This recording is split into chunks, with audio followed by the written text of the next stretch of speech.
Buenas tardes, muchas gracias por estar presentes, gracias a todos los que nos acompañan en la mesa, especialmente a los alumnos de la Facultad de Estudios Superiores Aragón que se dieron la oportunidad de estar acá esta mañana. También muchas gracias a los que nos acompañan por las redes del CIALC. En general a todos les agradecemos esta parte de su tiempo que nos brindan.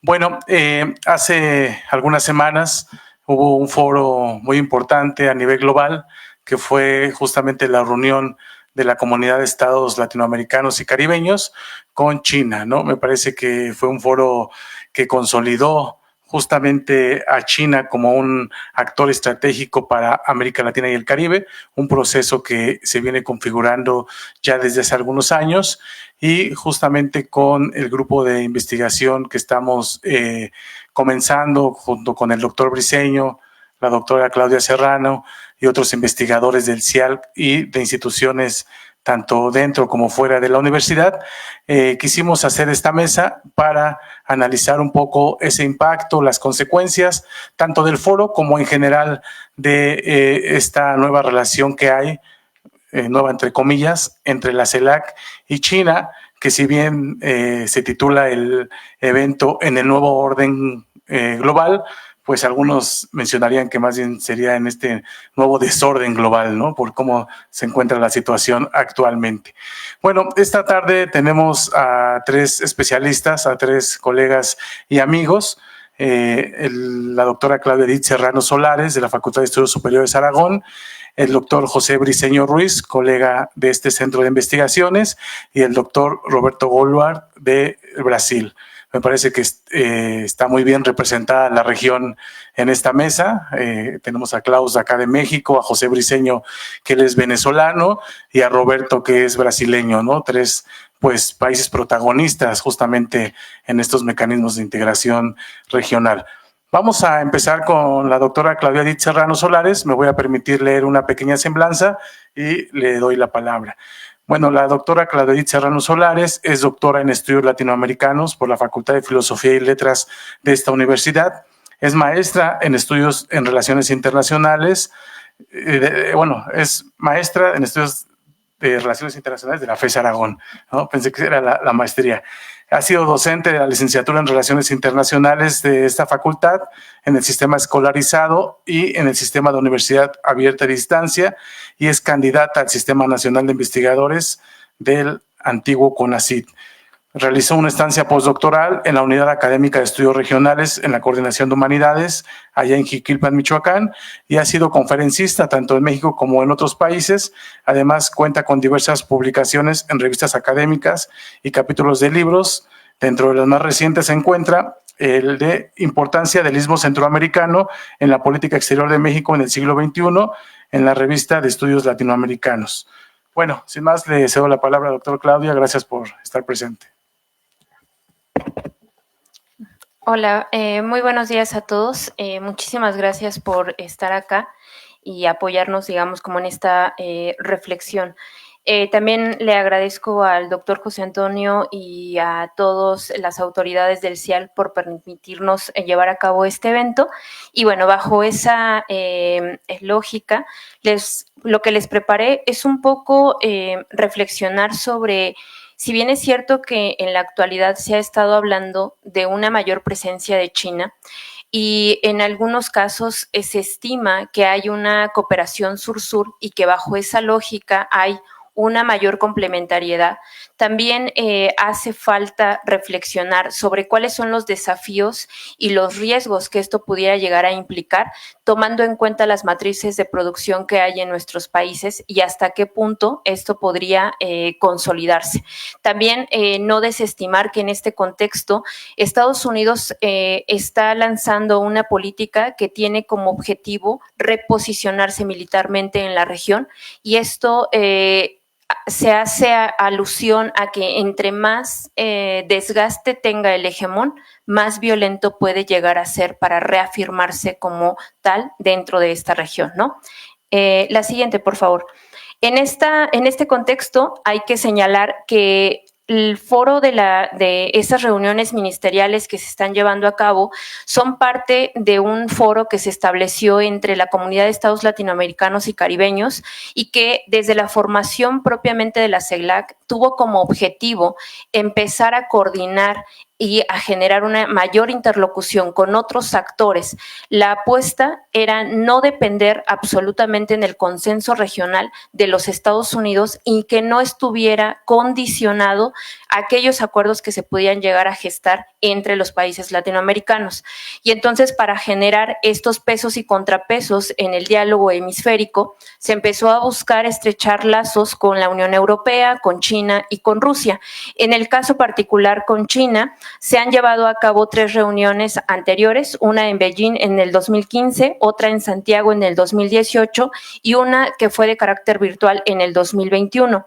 Estas reuniones tuvieron durante pandemia una, digamos, como pausa, y previo a ello también es la divergencia que existe sobre el tratamiento del proceso político en Venezuela, que también ha llevado a que a los países digan, bueno, mejor retrasamos el foro porque no vamos con una comunicación conjunta, porque pudiera llegar a fragmentar ciertos acuerdos o acercamientos que tengamos con estos otros actores, ¿no?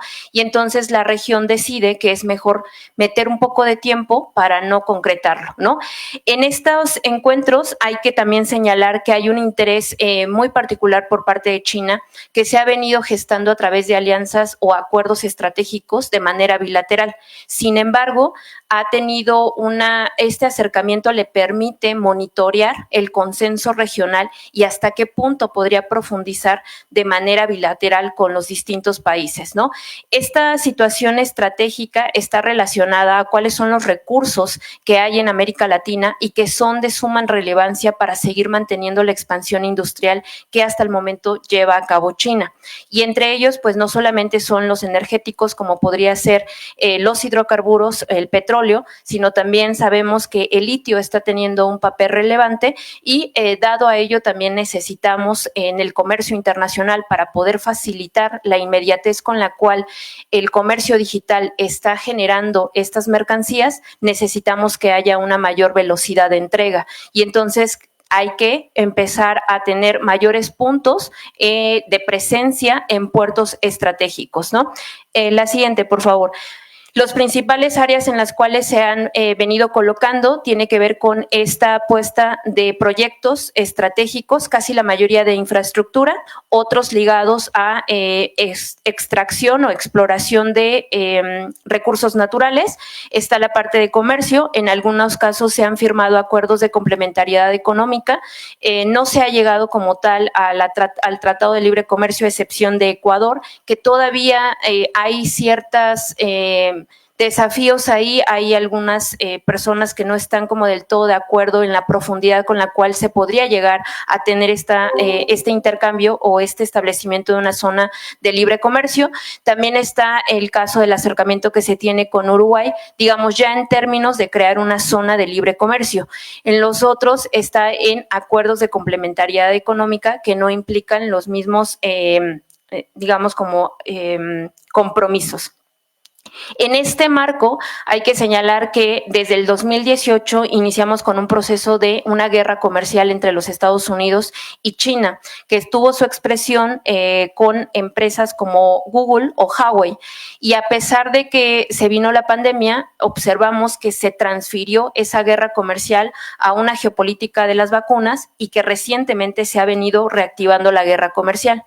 En esta guerra comercial hay que señalar, bueno, en la anterior se había colocado un cierto acuerdo tácito o un periodo de digamos como de concordancia en el área de la agricultura.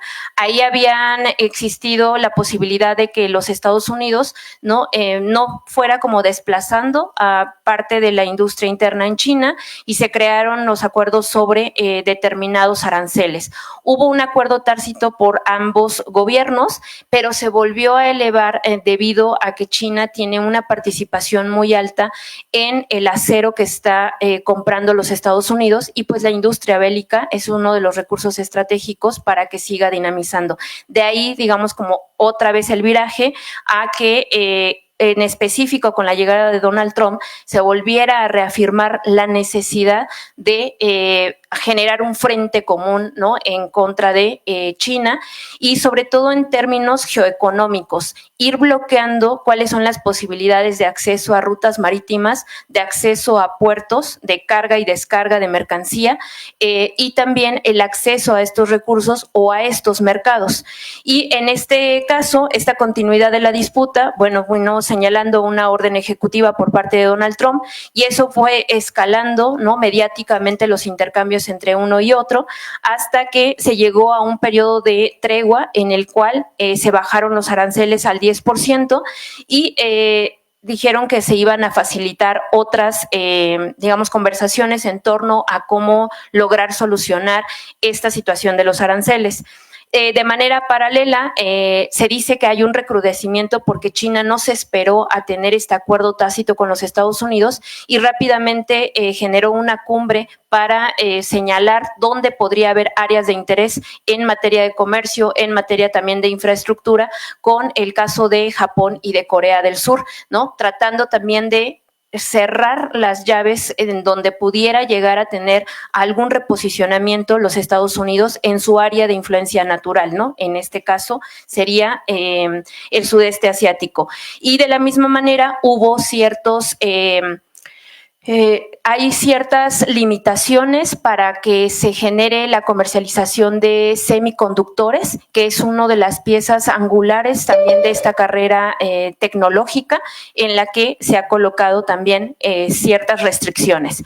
Por otra parte, tenemos esta intensificación que se trasladó también a la disputa por el Canal de Panamá. Y aquí es donde ejemplifico esta situación de tensión que en el caso de Panamá fue el primer país que se sumó a la ruta de la seda. Sin embargo, con la llegada de Donald Trump y esta exacerbada presión que ejerció diciendo que tendrían que recuperar el control de este canal, llevó a que el Canal de Panamá hoy volviera a generar la presencia o autorizar la presencia de fuerzas militares estadounidenses en el territorio. Se generó un acuerdo, un memorándum de entendimiento tras la visita de Marco Rubio, el secretario de la Defensa, y esto provocó también que BlackRock, que es esta corporación que también es de gran importancia dentro del capital financiero estadounidense, recuperara el control de la ciudad de Colón y la ciudad de Bilbao, que son dos de las ciudades más importantes, digamos, en el tráfico marítimo, pero no solamente recupera posición en esta zona o en este canal en particular, sino que además la empresa que lo estaba gestionando de origen chino también tenía presencia en otros puertos como Singapur, en algunos europeos,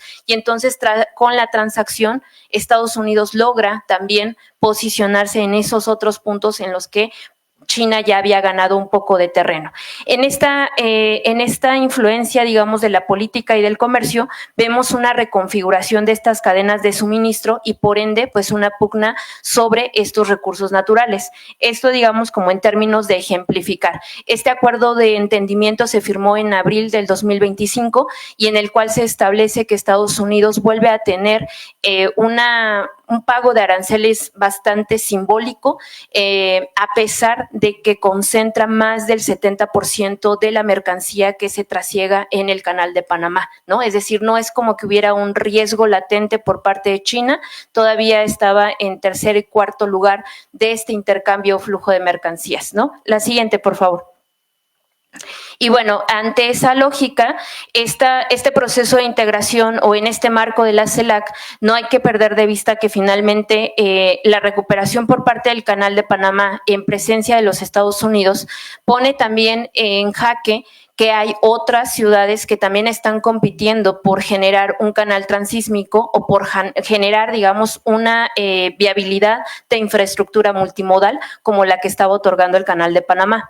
Y en esa lógica hay una que está en el Perú, que está teniendo, digamos, ya un cierto grado de dinamismo y que también es parte de la ruta de la seda, pero también se ha hablado que en el caso de Brasil pudiera llegar también a ofrecer que se abra un canal transísmico similar para garantizar esta infraestructura y también hay, digamos, como la probabilidad de que se lancen proyectos que tengan que ver con la infraestructura ferroviaria o carretera, pero que están ligados íntimamente a colocar del centro de donde se está generando la exploración o extracción de metales o de minerales versus las industrias, que sería en este caso China. Entonces, la ruta de la seda de alguna manera también pues visualiza que para poder generar estos nodos de interconexión marítima es sustancial que la América Latina participe y que el Caribe participe.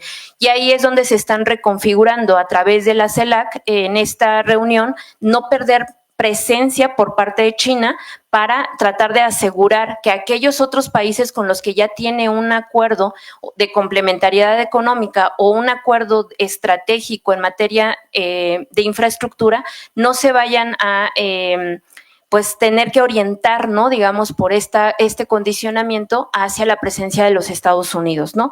La siguiente, por favor. ¿Cuáles fueron los temas principales de la reunión? Están versando sobre esta cooperación de infraestructura, de la conectividad sostenible, está la transición energética, las tecnologías limpias y el combate al cambio climático. En el caso de China es uno de los países que conserva, más bien es de los que tiene el indicador más alto en contaminación y emisiones de dióxido de carbono, pero gran parte de la investigación que se ha desarrollado en términos de transición energética no tiene como objetivo cambiar la matriz de producción, ¿no? Es decir, no estamos dejando de depender del petróleo, sino que más bien estamos buscando cómo limpiar esa energía que se está o esa contaminación que se está generando a través de esta matriz de producción. Hay también una mayor integración comercial, o eso es lo que se pretende, a través del uso de monedas locales, es decir, venir a fomentar que dejemos de utilizar el dólar como la transacción en el comercio internacional para darle pauta también a un reposicionamiento por parte de los BRICS, ¿no? Y en este caso, pues, de las monedas, estas otras monedas duras.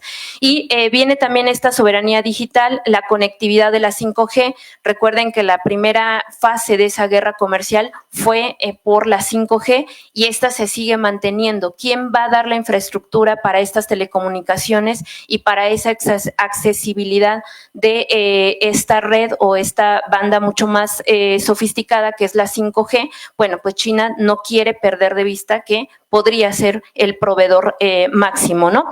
También se incluyó la inteligencia artificial y vienen estas cuestiones de la reforma a la gobernanza global y al fortalecimiento del multilateralismo. Este es uno de los puntos más cruciales para China y que también entra en concordancia con las políticas exteriores de los países latinoamericanos que han estado trabajando por crear un sistema democrático o más democrático en el sistema internacional. Particularmente a China y a Rusia lo que les ha venido interesando es retomar la conferencia relacionada al desarrollo que quedó pendiente en la OMC, ¿no? Estos países todavía se asumen con una concentración de desigualdad económica muy alta y por ende entonces requieren que también haya un compromiso sobre cómo subsanar estas diferencias. Otro detalle significativo es que ellos han reclamado abiertamente, en particular China y Rusia, que cuando hay una crisis económica,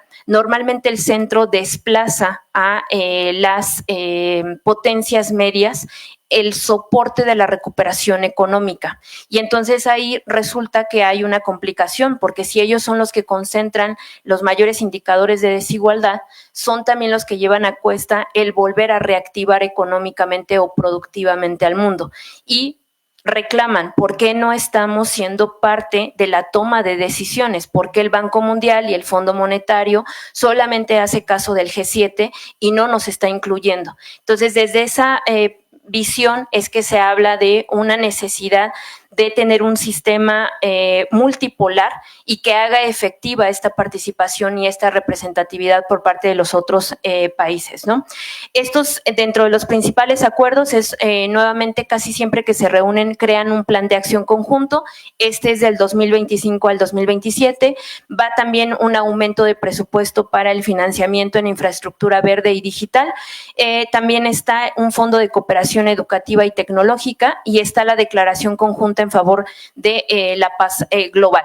Entre estos principales acuerdos vienen estos desafíos que están presentes. ¿Cómo dejar de que no solamente sea una mera declaración de prensa y que realmente se generen grupos de trabajo específicos para que nos puedan dar un balance de qué tanto se está avanzando y qué tanto no está siendo así y solamente se queda en el discurso? Eso es parte, digamos, de la siguiente, por favor, de cuáles han sido los principales desafíos que se presentan. Otro es que es inminente también que mientras tengamos estas diferencias políticas en la región en torno a cuál es el proyecto que está liderando en el Ejecutivo de gran parte de estos países, no todos ellos van a coadyuvar al fortalecimiento de una voz única dentro de la CELAC, sino que también a veces tienden a fragmentar este diálogo, ¿no? Y esto estoy hablando, por ejemplo, de Daniel Noboa en Ecuador, ¿no? Que tiene ya una matriz mucho más orientada a recuperar una relación especial con los Estados Unidos. También el caso, por ejemplo, de Perú, que ya no hay la misma participación dentro de estos trabajos que propone la CELAC, y ahí es donde se empiezan a presentar algunas de las fisuras. Otro tiene que ver también con el caso de Venezuela. El proceso político, si observamos, no todos los países han apoyado de manera, digamos, como ciega, por así decirlo, al gobierno de Nicolás Maduro, ¿no? Hay quienes tuvieron posiciones un poco más reservadas, está el gobierno de Colombia, el gobierno de Brasil, ¿no? Hay algunos que dijeron que no le iban a dar el reconocimiento hasta que no entregara las actas, y entonces esa situación también se va de alguna manera a mostrar cuando se está llevando a cabo el proceso de negociación. Por otro lado, también no perder de vista que necesitamos ver cómo logran generar esta pertenencia múltiple, ¿no? No podemos obviar que con quien tenemos una vecindad geográfica inmediata es con los Estados Unidos y no vamos a dejar de negociar con ellos. Y entonces ahí hay un triángulo que necesitamos resolver. ¿Cómo lograr balancear la relación que se tiene con los Estados Unidos frente a la relación que queremos tener con China y sobre todo también qué limitantes y candados también le vamos a poner a esa relación que está con China? Diría José Martí, cambiar de amo no significa ser libre. Y ahí es donde vienen las preguntas y los cuestionamientos. ¿Hasta qué punto también podríamos llevar a cabo una relación de dependencia tan altísima porque lo estamos dejando participar en los sectores más estratégicos de las economías latinoamericanas, ¿no? Y por otro lado, también está estas asimetrías estructurales que hace referencia a que al interior propiamente de América Latina y el Caribe tenemos un desarrollo y un crecimiento económico diferenciado. El nivel de dependencia a determinados energéticos o a determinados alimentos, por ejemplo, muchos países del Caribe no tienen soberanía alimentaria y eso genera que sean mucho más condicionados al momento de un proceso de negociación internacional, versus también la cantidad de mecanismos de integración económica existentes. Está la CARICOM, está la Alianza del Pacífico, está propiamente también en el caso de México, ¿no? El TEMEC, que entra en un proceso de renovación o de renegociación, y estos son factores que pueden llegar a incidir en que estas matrices sean cada vez más diferenciadas y que tengamos menos posibilidades de tejer un puente en común que nos permita llevar una sola agenda y un solo lineamiento frente a este proceso de negociación.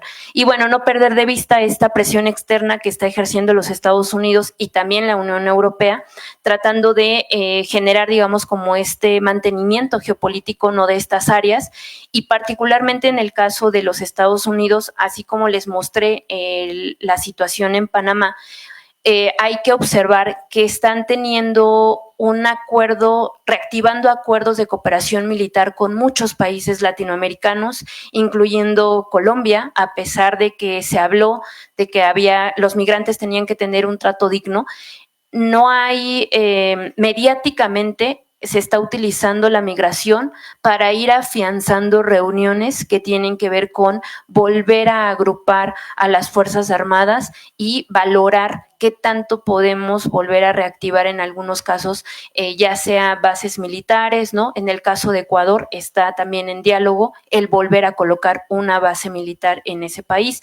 Entonces, ahí es donde les menciono que no hay esta situación de hablar de una decadencia del imperio estadounidense o del imperio norteamericano, no va a ser de manera pacífica, y finalmente esta guerra comercial solamente se convierte en una expresión del inicio de esta fricción que va a llevar un largo tiempo, y que finalmente China no deja de perder de vista que necesita acceso a recursos, acceso a rutas marítimas, pero también acceso a mercados, donde va a vender para poder reproducir el capital, que no es tan diferente al modelo que estuvo llevando los Estados Unidos hace algunos años. ¿Sale? Sí, creo que ya terminé. ¿Sería todo? Sí. No sé, sí. Sí. Gracias. Bueno, un fuerte aplauso a Claudia Dir. Le agradecemos este interesante análisis, ¿no?, de este escenario pues global de cambio de alianzas, en donde de alguna forma resalta esta confrontación entre Estados Unidos y China, también por esta interesante radiografía de la agenda, los principales temas, los acuerdos, pero sobre todo me parece bien importante, bien interesante esta cuestión de estudiar los desafíos y las preocupaciones que hay entre esta alianza CELAC-China, porque normalmente los estudios académicos pues se enfocan en las bondades que hay entre el acercamiento de China a América Latina, pero hay que mencionar que existe también una preocupación por la dependencia económica que pudiera de alguna forma resultar de ese acercamiento, y la necesidad de diversificar las exportaciones que tiene a América Latina hacia ese país tan enorme, ¿no? Bueno, vamos a dar paso al siguiente ponente, al doctor José Briceño. Se me hace raro verlo en pantalla, casi siempre está aquí presente, él es investigador de este centro, pero actualmente se encuentra en un evento de la MEI allá en Huatulco. Voy a permitirme leer una pequeña presentación del doctor José. Él es doctor en ciencia política del Instituto de Estudios Políticos de Aix-en-Provence en Francia. Tiene una maestría en Relaciones Internacionales por la Universidad de Durham en Inglaterra. Es investigador del Centro de Investigaciones sobre América Latina y el Caribe de esta universidad. Ha sido profesor de numerosas universidades, así como profesor e investigador visitante en distintas universidades nacionales e internacionales. Es miembro del SNI con un nivel 2. Ha sido editor de las revistas académicas Aldea Mundo y Cuadernos de Relaciones Internacionales, Regionalismo y Desarrollo, ambas editadas por la Universidad de los Andes, allá en Venezuela, y actualmente es editor regional de Latin American Policy, editor acá en México. Muchas gracias, José, por tu presencia. Te platico un poco el escenario acá. Tenemos bastantes estudiantes de la FES Aragón, donde también José ha participado activamente en los diplomados que se ofrecen para titulación en esta facultad. Entonces, no es ajeno a estos escenarios. Te cedo la palabra, José. Muchas gracias. Tienes apagado el micro, José. Gracias, José Antonio. Y comentaba que ya alcanzo a ver la presencia de los estudiantes ahí de la FES. Bienvenidos al CIAL, aunque yo no esté allá presente. Como dice José Antonio, me encuentro en este momento en el Congreso de ISARMEI acá en Huatulco, que coincidió con esta actividad, pero igual con mucho entusiasmo participo. Esta es una idea, como señala José Antonio, que surgió a raíz de la creación en nuestro centro de un grupo de investigación más formal. Existen seminarios de investigación, pero hemos coincidido a un lado esfuerzo, José Antonio y quienes hablan, para crear un nuevo grupo de investigación sobre regionalismo y unidad regional en América Latina desde una perspectiva multidisciplinaria. Y qué mejor este tema para, digamos, arrancar las actividades de nuestro grupo, que el contexto actual global, la era Trump 2.0, sus efectos para América Latina y en qué medida ese foro China-CELAC puede darle a América Latina algunos instrumentos económicos, políticos y diplomáticos que le permitan gerenciar, manejar esta política tan voluble, tan cambiante de la administración Trump, que para América Latina ha tenido efectos negativos. Me permito compartir un PowerPoint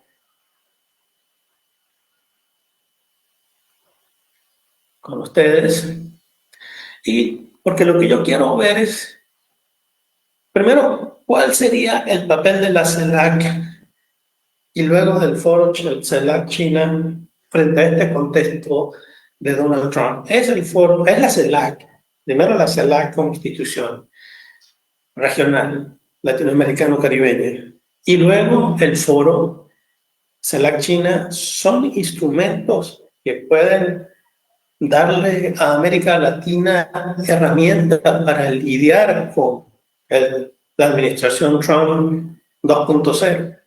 Lo primero que tenemos que ver es cuál han sido hasta ahora, por casi 3 meses de gobierno Trump, el lugar de América Latina en la política exterior. ¿Cómo se ve en la nueva administración Trump América Latina? Y en la administración Trump, un punto primario es ver a América Latina como una región dependiente, como una región subordinada. En discursos que ha hecho Donald Trump, claramente se ha referido a la doctrina Monroe y al relanzamiento de la doctrina Monroe que en la administración Obama, durante el gobierno durante el ejercicio como secretario de Estado de John Kerry, había sido, por lo menos en el plano del discurso, abandonada por el gobierno de Estados Unidos. Kerry dijo: ya es el momento de cambiar, de pasar la página de la doctrina Monroe. Yo no creo que nunca la pasaron, pero por lo menos hubo en el plano de la retórica el abandono de la doctrina Monroe, que fue rescatado en el primer gobierno de Trump y reiterado en este gobierno. Y también han habido discursos del destino manifiesto de Estados Unidos como poder continental y global, una idea que, como ustedes saben, viene de la década del 30 del siglo XIX. Entonces, América Latina es una región dependiente, una región que no tiene capacidades militares, que no tiene capacidades económicas para enfrentar las presiones de Estados Unidos y que normalmente se pliegan a los designios de la potencia imperial. Esa es la visión que tiene la actual de América Latina. Y aquí es muy marcada y es muy clara. Y entonces, ¿qué es lo que hemos visto en este mes, estos 3 meses? Amenazas de intervención militar, irrespeto de acuerdos comerciales, xenofobia y racismo frente a la comunidad latinoamericana que vive en Estados Unidos, que es el principal blanco de las deportaciones que hay en el país, especialmente los venezolanos, los haitianos. Y vemos en América Latina algunas respuestas, que es lo que yo denomino el monroísmo por invitación. Algunas de las cosas lo dijo la colega que me antecedió, así que no voy a profundizar en ellas. Un primer elemento es el tema del Canal de Panamá, que para mí el tema del Canal de Panamá, por lo menos desde sus orígenes, es un tema latinoamericano, no es solamente un tema panameño, porque es la visión de Estados Unidos de que puede apropiarse de territorios en el hemisferio occidental pasando por encima de la soberanía. Aquella declaración de Theodore Roosevelt cuando empezó a construir el canal, que le preguntaron: bueno, ¿y qué sucede con el tema de Panamá?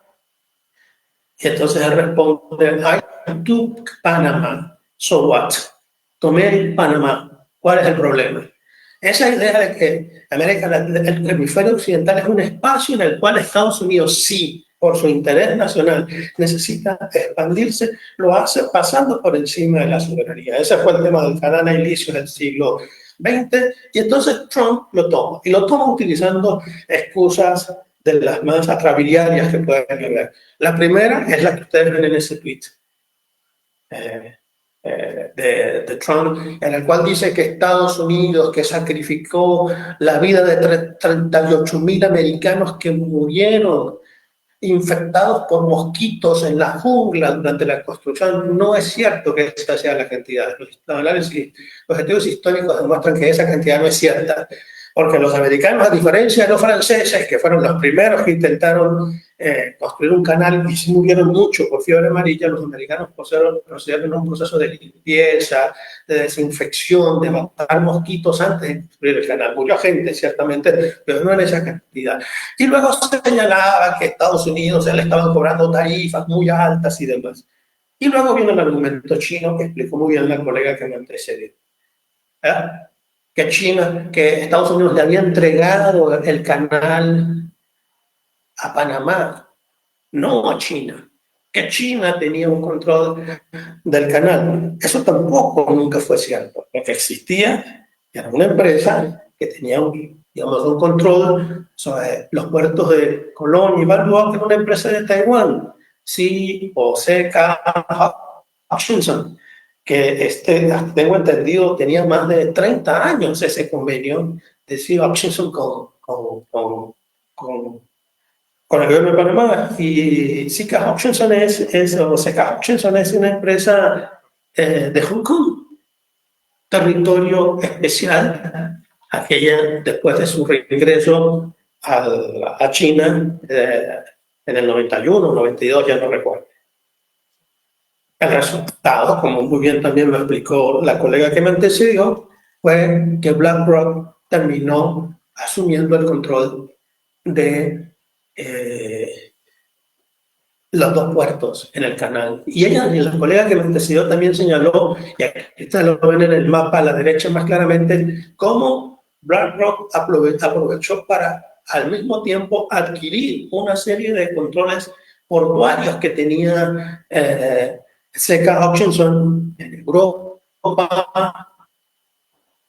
en el Medio Oriente. O sea, los únicos que se mantuvieron fueron los puertos que tiene que los que están en Asia. Entonces, un primer elemento es eso. Segundo elemento, el factor migratorio. América Latina ha sido la víctima mayor de la expulsión o deportación de inmigrantes ilegales. Y alguien me puede decir, bueno, doctor, pero tiene que ser así. La mayoría de los inmigrantes ilegales son latinoamericanos. Sí, es un hecho. Hay muchos más salvadoreños, muchos más hondureños, muchos más venezolanos, que indios, que pakistaníes, que Nigeria, por el tema de la vecindad. Entonces, que haya, si ustedes ven el número de vuelos que muestra el mapa y el número de vuelos que comprende el continente americano, pues solamente en el amigo y aliado de Donald Trump, Nayib Bukele, se produjeron 25 vuelos. Y el otro amigo y aliado de Ecuador, de Novoa, han sido alrededor de 19 vuelos más o menos. Los casos más, obviamente, complejos han sido Guatemala, mismo México, y con otros países como Venezuela, que la relación no ha sido sencilla porque hay un canal bilateral con Venezuela que no existe con el resto de América Latina. Hay un representante especial de la administración Trump para Venezuela que se llama Richard Grenell, que ha ido varias veces a Caracas, ha participado en la liberación de rehenes que tenía el gobierno, o de secuestrados que tenía, o de presos políticos según otros, o de espías americanos según la narrativa del gobierno venezolano. Pero el caso era que eran ciudadanos americanos, estadounidenses, que estaban detenidos en Venezuela y que han sido liberados, y a cambio de eso entonces existe una concesión a Chevron para que produzca petróleo, que si se renueva, que si no se renueva, y tienen un juego diplomático Estados Unidos y Venezuela bilateral que es muy distinto a lo que muchos esperaban, que venían unos Estados Unidos ya desde el principio a cambiar, a tomar una narrativa de cambio de régimen en Venezuela. La verdad es que si uno mira la administración Trump, no ha habido mucha narrativa de cambio de régimen en Venezuela, y Trump ha hablado muy poco de Venezuela. Muy poco, a diferencia del primer Trump, de la primera administración de Trump. Pero lo que cuenta de este mapa no es el número, sino es el sesgo marcadamente racista de la expulsión de migrantes. Ser latino en Estados Unidos hoy, lamentablemente, es una situación de riesgo. Y ser venezolano, como quien les habla, mucho más. Recientemente se hizo una conferencia de la Latin American Studies Association, LASA, en San Francisco, y algunos amigos me preguntaban, pero José, ¿por qué no vienes al evento? Y le dije, no, yo no quiero que me envíen a El Salvador. Lo decía un poco en tono de broma, pero lo decía también hablando muy en serio, porque ser venezolano, si se tiene un tatuaje, ya es sinónimo de ser del grupo criminal del Tren de Aragua. Y se enviaron un vuelo con más de 200 venezolanos, o más de 200 ciudadanos, la mayoría de ellos venezolanos, que se les acusaba por ser miembros del Tren de Aragua, y ahora hay denuncias en tribunales. Uno era un peluquero gay que no tiene ninguna vinculación con el Tren de Aragua, otro era un padre de familia que lo que tenía era un tatuaje porque era muy amante del fútbol del Real Madrid. Entonces hay un elemento de xenofobia que no solamente es contra los venezolanos, es contra los hondureños, es contra los haitianos, hay incluso en países como Brasil, que normalmente no vemos como asociado a la migración masiva a Estados Unidos. El gobierno Lula ha reclamado el tratamiento que se le ha dado a los ciudadanos brasileños que han sido deportados, como lo hizo también Gustavo Petro. Los enviaban esposados de los pies y de las manos como si fueran criminales. Simplemente es gente que llegó a un país buscando un futuro mejor, creyendo en eso que llaman el sueño americano, y bueno, la forma como terminó su sueño americano es la que conocemos. Este tema de la migración no es un tema interno solamente de Estados Unidos, es un tema hemisférico, porque implica el tratamiento a ciudadanos de los países vecinos, porque por más en situación ilegal que puedan tener, su expulsión, si es el caso por normas legales, tiene que ser respetando la normativa interamericana que hay sobre derechos humanos. Me gustaría escuchar declaraciones de la Comisión Interamericana de los Derechos Humanos, siempre tan preocupada por los derechos humanos en algunos países latinoamericanos. Me gustaría escuchar las opiniones de la Comisión Interamericana de Derechos Humanos sobre el tratamiento que se está dando a los migrantes. Tercero, violación en materia económica de los TLC. Estados Unidos tiene TLC con Centroamérica y República Dominicana, con Perú, con Colombia, con Chile, con Panamá. A todos esos países les aplicó un arancel de 10%. El gran amigo, el gran socio Bukele, tiene 10% de arancel. El Grotto, el otro que está siempre en Mar-a-Lago tratando de tomarse fotos para mostrarlas en Argentina como gran amigo de Trump, Javier Milei, Argentina tiene un arancel de 10%. ¿Dónde quedaron los tratados de libre comercio? Si ustedes estudiaron economía política internacional o integración, saben que un tratado de libre comercio tiene como meta llevar los aranceles, o la mayoría del universo arancelario, al 0%. Y así estaban en el comercio con Centroamérica y en el comercio con los países andinos.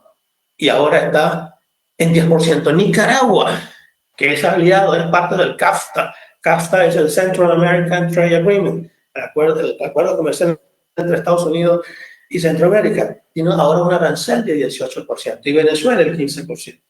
Y finalmente, la respuesta latinoamericana. ¿Qué respuesta hemos tenido en América Latina?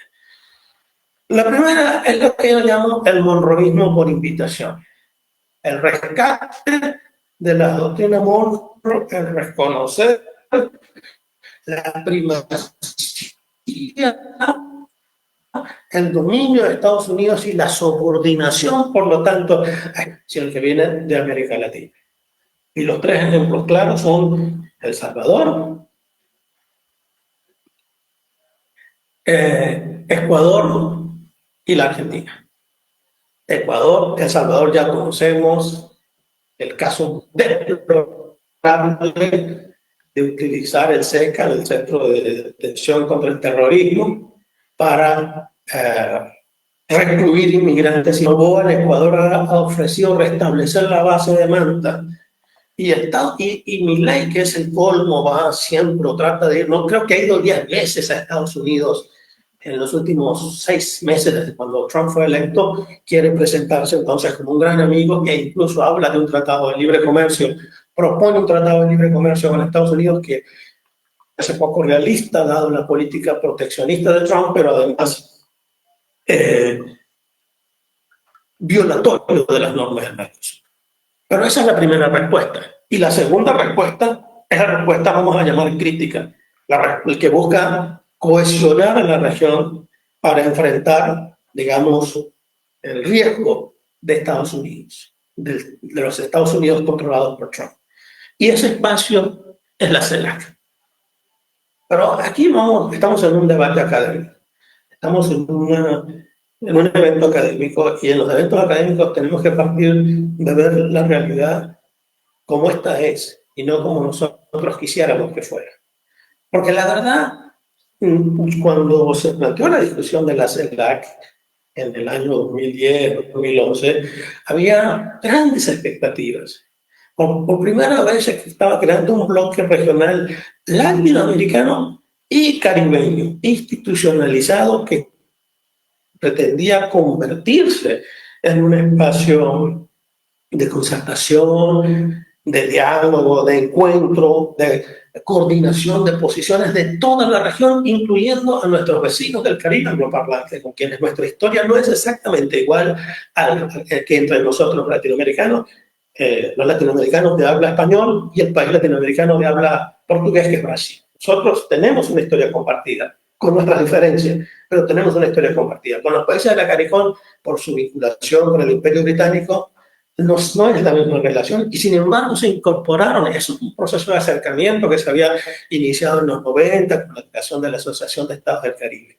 Había grandes expectativas, y la verdad es que entre 2011 y quizás 2015, 2014, la CELAC desaparece del mapa regional. Los grandes temas, los grandes eventos latinoamericanos, las grandes crisis latinoamericanas no pasaron por la CELAC. El golpe de Estado en Paraguay, por ejemplo. La crisis política en Venezuela, por ejemplo. El apoyo a los acuerdos de paz en Colombia, por ejemplo. La CELAC estuvo ausente de todo eso. Quizás se empieza, y esto es muy interesante, a tomar forma, o a tener, no tomar forma, a tener cierta influencia regional cuando se le empieza a ver como el espacio para el diálogo con otras regiones del mundo. Esto es muy interesante. Yo sigo pensando que la CELAC, en términos de su coherencia, de su cohesión interna, sigue siendo muy fragmentada, porque América Latina siempre es fragmentada, porque siempre hay posiciones que alejan a un país no pocas veces no menor de las dinámicas del continente, que es lo que está pasando, por ejemplo, ahora con Argentina, un país importante en América Latina, que sin embargo con el gobierno de Milei está yendo en contracorriente a muchos otros países importantes de nuestra región, a México, a Chile, a Colombia, a Brasil. Son países entre los más importantes de nuestra región que están yendo en una corriente, en una dirección distinta a la de Argentina. Entonces eso hace que la cohesión no sea tan fácil. Y se estableció entonces en 2014 primero un diálogo con la Unión Europea, la famosa cumbre birregional CELAC Unión Europea, y luego en 2015 el foro China-CELAC. Entonces la CELAC de repente se rescata, se relanza y se convierte, creo que esta es una de las fortalezas que hay que reconocerle a la CELAC, que se convierte en el interlocutor latinoamericano frente a Europa y frente a China. Estados Unidos nunca ha aceptado hablar con América Latina como región. Estados Unidos siempre ha optado por el bilateralismo, porque en el bilateralismo obviamente es mucho más fuerte que discutiendo con la región completa, cosa que sí ha aceptado China, cosa que sí ha aceptado. Y luego, bueno, durante la pandemia tenemos que reconocer también que durante la gestión de Marcelo Ebrard como secretario de Relaciones Exteriores, el gobierno de López Obrador, la CELAC tuvo un protagonismo. Tuvo un protagonismo que perdió porque había expectativas de que Alberto Fernández, que siguió en la presidencia pro tempore, continuara con la misma vitalidad, pero como en tantas cosas, el gobierno de Alberto Fernández fue una gran decepción, y porque luego vino San Vicente de las Granadinas, que no tiene capacidades institucionales, recursos para enfrentar el reto de dirigir la CELAC. ¿Qué ha hecho la CELAC con Trump? Primero hubo una cumbre, la famosa cumbre de hace 2-3 meses en Tegucigalpa, en Honduras, que dirigió la presidenta Xiomara Castro. Y en esa cumbre hubo muchas contradicciones, porque se esperaba que era la cumbre para mostrar unidad latinoamericana frente a el resto de la administración Trump. Apenas en la declaración final hay 2 elementos que se pueden considerar como referencias a lo que está haciendo la administración Trump. Una que está ahí citada textualmente, un rechazo a la imposición de medidas coercitivas unilaterales contrarias al derecho internacional, incluidas las restrictivas al comercio internacional. Es una crítica muy diplomática, con un lenguaje florido de la diplomacia, para cuestionar los aranceles unilaterales de Trump. Y la segunda, el tema de la protección y promoción de los derechos humanos y el respeto a la soberanía y la injerencia en asuntos internos, la soberanía y la integridad territorial, que eso es casi siempre parte de todas las declaraciones de la CELAC, pero que nos recuerdan un poco la defensa del Canal de Panamá, el tratamiento correcto a los migrantes, el respeto a los derechos humanos de los migrantes. Entonces, no hubo ninguna mención a las deportaciones, no hubo ninguna mención a las violaciones de los derechos humanos de los migrantes, ni siquiera se mencionó el tema del canal, porque Panamá de plano lo rechazó. Y muchos sienten que lo que pasó en esa cumbre fue como una cumbre incompleta, fue como una cumbre que hubo temor a ser un poco más contundente. Esa es la posición del gobierno de Nicaragua. El gobierno de Nicaragua no firmó la declaración final. No firmó la declaración final porque el gobierno de Ortega pedía una declaración más dura, criticando y cuestionando el funcionamiento de la administración Trump, las prácticas de la administración Trump hacia América Latina. Pero tampoco fue firmada por Argentina y por Paraguay, por lo contrario, porque son gobiernos que no quieren tener conflictos con Trump, ni siquiera con base a declaraciones tan edulcoradas como el rechazo a la imposición de medidas coercitivas unilaterales, etcétera, etcétera. Y entonces se planteó un debate de si realmente había habido un consenso que lo definen sin que exista en el Tratado de la CELAC algo de ese tipo como un consenso suficiente, o si no hubo falta de consenso. Quedó un sabor un poco amargo de esa cumbre de la CELAC, y entonces 2 meses, 3 meses después viene la cumbre que nos convoca a esta reunión. La cumbre de la CELAC en China. Esta cumbre era supremamente importante porque pues, surge en el contexto que estamos viviendo. El contexto además de un gobierno Trump que amenaza. El subsecretario para Asuntos Latinoamericanos, el señor Carone, Claver Carone, que fue presidente del BID y lo echaron del BID, cuando Gustavo Petro anuncia que va a la cumbre en Beijing, que por cierto Gustavo Petro no va representando solo a Colombia, como tampoco va Lula representando solo a Brasil, y como tampoco va Boris representando solo a Chile, sino que en la CELAC existe un mecanismo que se llama la Troika. Son 3 países que se encargan de gerenciar los asuntos de la CELAC dentro de una presidencia pro tempore, y la Troika actualmente la constituyen Brasil, Chile y Colombia. Esa es la Troika, por eso son ellos 3 que van, y no nosotros, presidente, porque ellos representan a la CELAC. Y entonces Claver Carone amenaza a Gustavo Petro,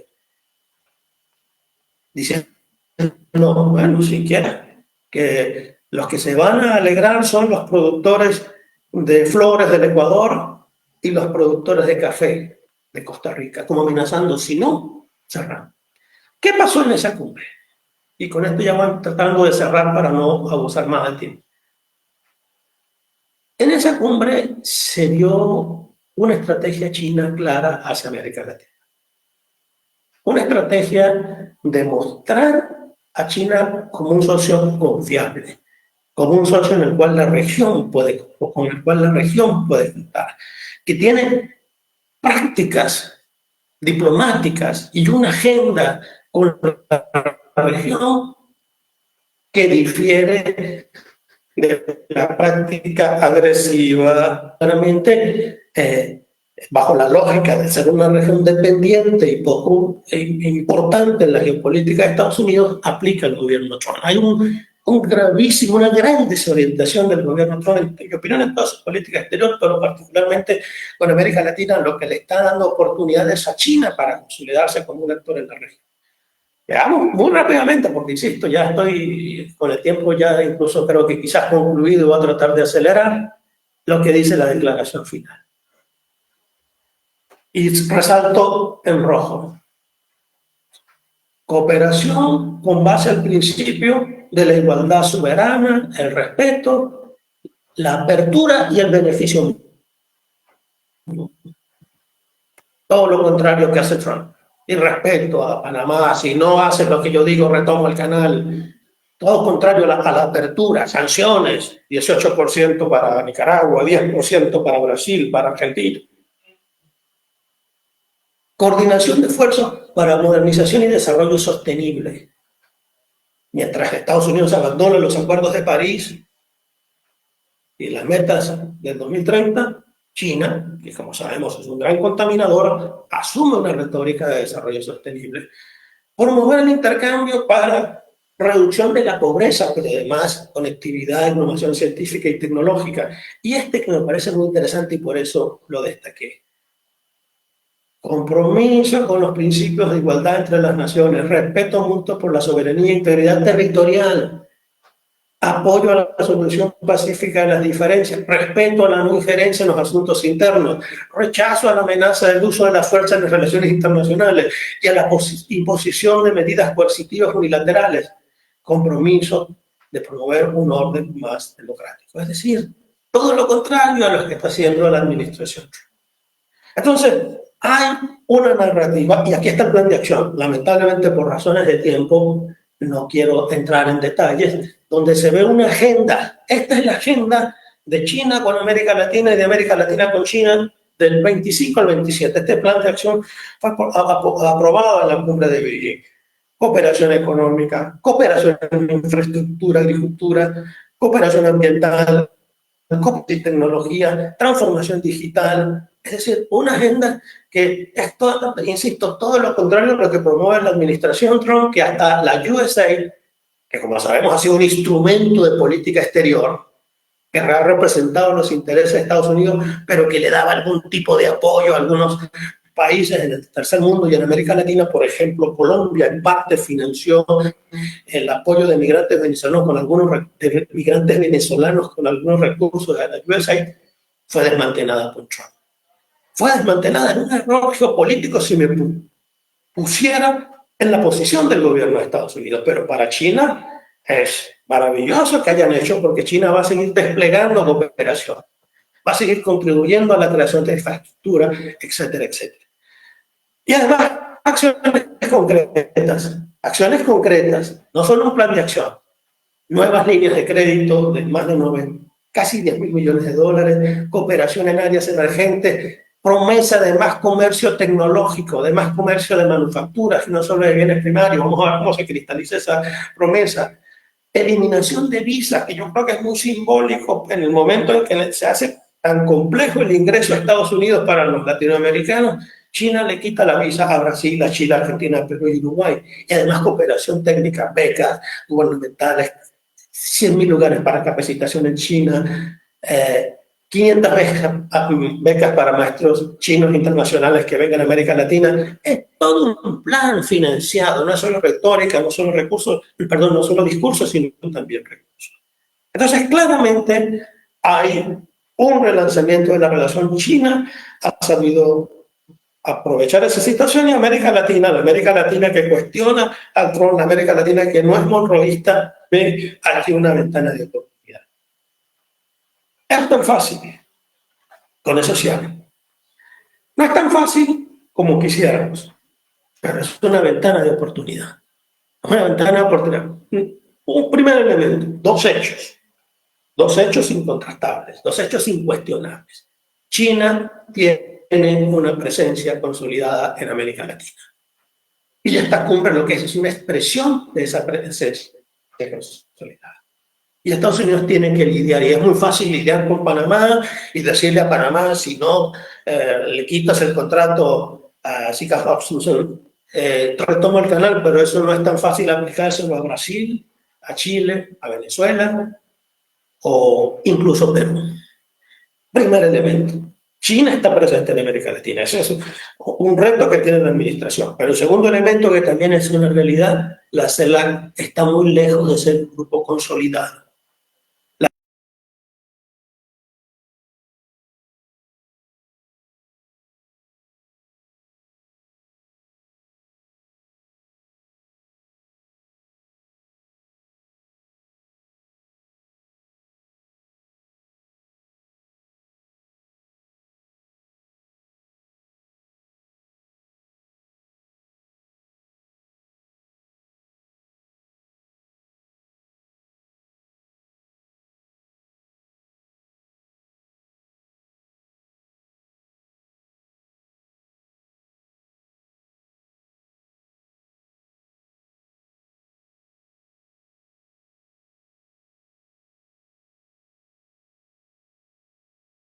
Unidos.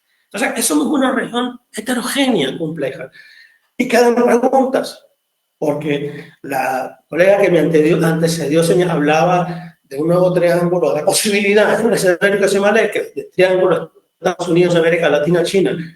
¿Y cómo queda Europa? Con quien América Latina tuvo una relación tradicional. Y se hablaba siempre de un triángulo atlántico, Europa, América Latina, China. Y las relaciones con China son tan armoniosas y tan... Existen riesgos en la relación con China, dependencia económica, un nuevo patrón de comercio centro-periferia, porque básicamente el comercio, lo que América Latina exporta a China son materias primas o commodities y recibimos... Y quizás, y con eso cierro, aunque la relación con China es importante, que es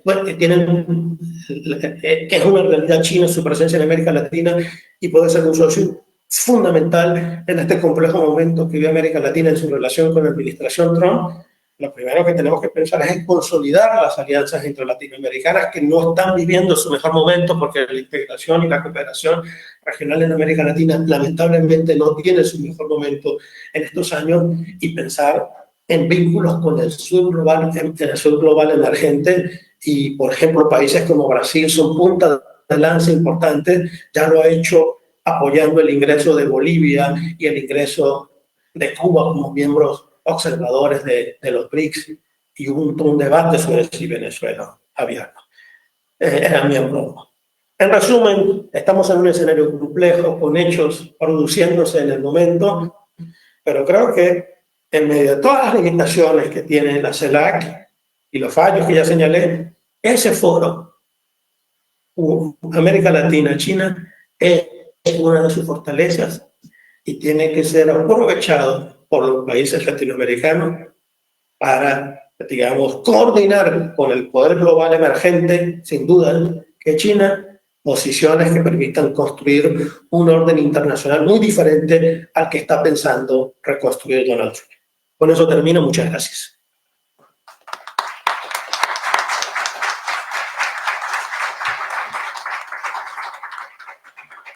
Bueno, muchas gracias, doctor Briceño, por abordar una de las variables más importantes en este tema sobre CELAC y China, que es justamente el escenario de Trump 2.0, ¿no? Y la influencia que tiene Estados Unidos en esta relación. Y bueno, de Huatulco, de Oaxaca, nos vamos a Brasilia. Voy a presentar a nuestro último ponente, el doctor Roberto Goulart Meneses. El doctor Roberto es doctor en Ciencias Políticas por la Universidad de Sao Paulo en Brasil.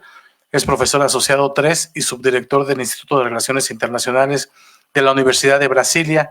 Actualmente es investigador del Instituto de Relaciones Internacionales y del Instituto de Ciencias Sociales de la Universidad de Brasilia y es investigador del Centro Nacional de Desarrollo Científico y Tecnológico. También ha sido coeditor de los libros Mundo en Transición y Repensar el Trabajo, Desigualdades y Jerarquías, el Sistema Mundial en el siglo XXI. Actualmente es decano de posgrado de la Universidad de Brasilia y bueno, es participa constantemente en el seminario del doctor Briceño que tiene aquí en el CIAL también sobre integración. Muchas gracias, Roberto, por aceptar la invitación y le cedo la palabra. Gracias, José Antonio. Un gusto estar acá con José Briceño y con Claudia Serrano y con toda su audiencia. Gracias también por la invitación de José, de CIARC, y que José, así como Claudia, trató muy bien de la declaración de cuarta reunión cumbre ministerial, CELAC China, pero yo voy a pegar más puntos a partir de Brasil, que son, empiezo con dos puntos principales. Lo primero es que durante el gobierno de Jair Bolsonaro, Brasil Bolsonaro sacó Brasil de CELAC. Y con eso, en enero de 2023, cuando Lula empezó su mandato presidencial, la cumbre en Buenos Aires, Brasil regresó la CELAC. Y Lula, en aquel momento, vinculó la participación de Brasil en CELAC como siendo la propia parte, el tema central uno de los temas centrales de su política externa, que es la cuestión de la integración.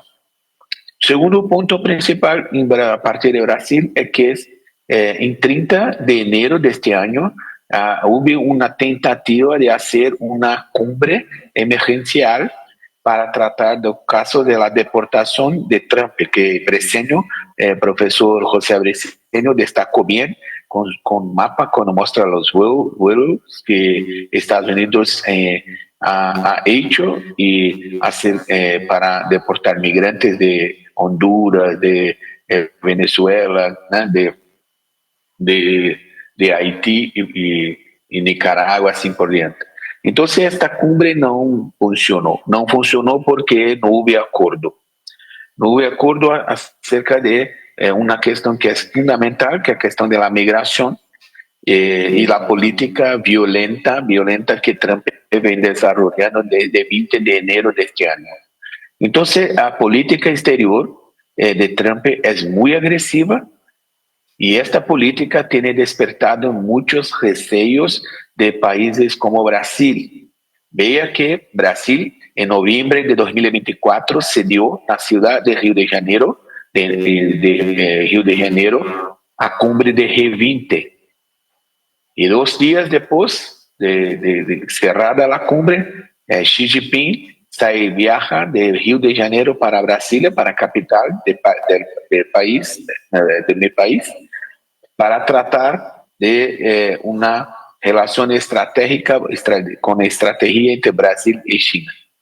Pero que Xi Jinping estaba aguardando que Lula proclamase o anunciase el ingreso de Brasil en la ruta, en franja y ruta. Y esto no se pasó. No se pasó porque Brasil estaba ya muy sensible con lo que podría se pasar con las relaciones entre Brasil y Estados Unidos, que son muy tensas también en este momento. Ayer Trump puso una tarifa, una ANSER,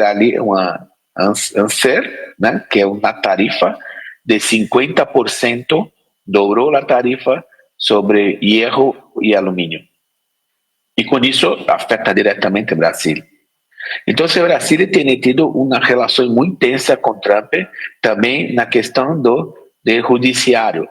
En este momento, en México hay elecciones para jueces, ¿no? Para las cortes de jueces en México. En Brasil, Bolsonaro que su hijo, Eduardo Bolsonaro, hijo de presidente, que es un diputado, está en Estados Unidos haciendo una serie de contactos, incluso con Marco Rubio, que es secretario de Estado, para atacar directamente a la soberanía brasileña.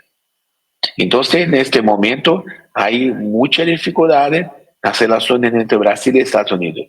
Y con eso, cuando miramos la cuarta reunión, la cuarta cumbre ministerial en Pekín, que se pasó en mayo de este año, una declaración muy bien detallada, varios puntos por Claudia y por José, que esta declaración tiene 28 puntos. Esta declaración incorpora varios puntos del desarrollo sustentable, la Agenda 2030 de las Naciones Unidas.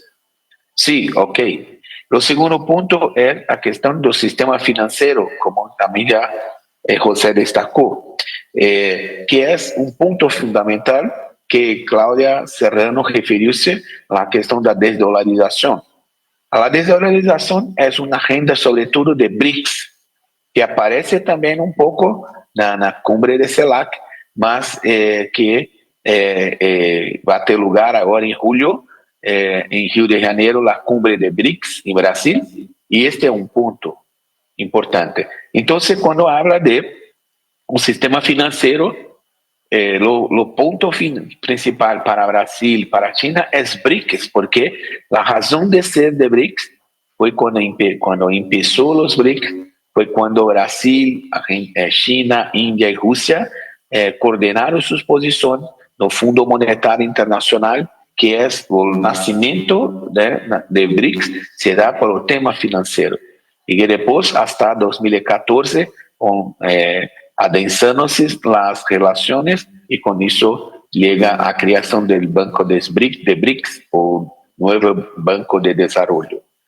Otro punto es la cuestión de inteligencia artificial, que también está en la declaración, y que nosotros sabemos que está yendo muy apurada a lo desarrollo de la inteligencia artificial. Entonces, este es un problema grande para todos los países, incluso porque un punto principal es que para que haya la inteligencia artificial hay que tener mucha energía, hay que tener para mantener sus data centers mucha energía. Entonces, cuando China habla de energía, de transición energética, en el caso es importante tener en cuenta que China es un polo importante de inteligencia artificial, claro, pero no es solo una tecnología, demanda necesidad también de mucha energía para mantener los data centers funcionando. Ainda un punto principal que do punto de vista geopolítico no es menos importante, es que Argentina no estuvo en la cuarta cumbre en Pekín. Entonces, el punto es que para Brasil, cuando Lula estuvo ahora en un viaje oficial para China, entonces la China anunció que como que 5 billones de dólares de inversiones en Brasil. Desde 2009 hasta hoy, China ya hizo inversiones de 66 billones de dólares en Brasil. Entonces, para las cuestiones de inversión, Brasil no necesita de hablar con la CELAC, porque Brasil ya tiene una relación directa con la China. Pero lo que es importante es que, como foro para discusiones, como bien sublinhó, destacó el profesor Briceño, es que y también